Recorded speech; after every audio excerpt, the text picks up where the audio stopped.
জাতিসংঘ মানবাধিকার কাউন্সিলের ৫৮তম অধিবেশনে আরও একবার ভারত পাকিস্তানের কথার লড়াই দেখল বিশ্ব। অধিবেশনের সপ্তম বৈঠকে বিশ্বজুড়ে মানবাধিকার ইস্যুতে আওয়াজ উঠে সদস্য দেশগুলোর প্রতিনিধিদের কণ্ঠে। তবে সবকিছু ছাপিয়ে উত্তপ্ত বাক্যে জড়ান ভারত পাকিস্তানের প্রতিনিধিরা। জম্মু ও কাশ্মীর দখল করে ভারত মানবাধিকার লঙ্ঘন করছে এমন অভিযোগ তুলেন পাকিস্তানের আইন ও বিচারমন্ত্রী। বলেন, কাশ্মীরিদের মৌলিক অধিকার কেড়ে নিয়েছে দেশটি।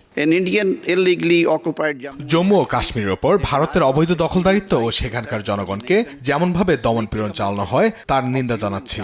তাদের অধিকার দিনের পর দিন অস্বীকার করে আসছে নয়াদিল্লি। এ অবস্থায় আমরা জম্মু কাশ্মীরের পরিস্থিতি পর্যবেক্ষণ করতে জাতিসংঘের প্রতি আহ্বান জানাচ্ছি। একই সঙ্গে সেখানে পদ্ধতিগত মানবাধিকার লঙ্ঘনে তদন্ত কমিশন গঠনেরও আহ্বান জানাই। পাকিস্তানের মন্ত্রীর এমন বক্তব্যে উত্তেজনা ছড়িয়ে পড়ে সম্মেলনে। প্রতিবাদ জানিয়ে ভারতীয় দূত ক্ষিতিজ ত্যাগী বলেন, পাকিস্তান যেখানে নিজেরাই মানবাধিকার লঙ্ঘনে জড়িত, তাদের মুখে এমন কথা শোভা পায় না।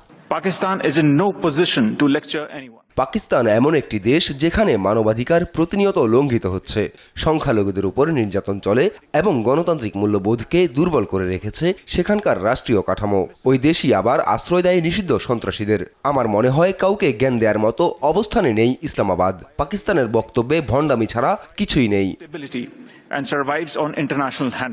সম্মেলনে পাকিস্তানকে একটি ব্যর্থ রাষ্ট্র হিসেবেও অভিহিত করেন এই ভারতীয় দূত। পাল্টাপাল্টি এমন বক্তব্যে দুদেশের মধ্যে নতুন করে ছড়ালো উত্তেজনা। লুৎফর কবির, নিউজ ডেস্ক, দেশ টিভি।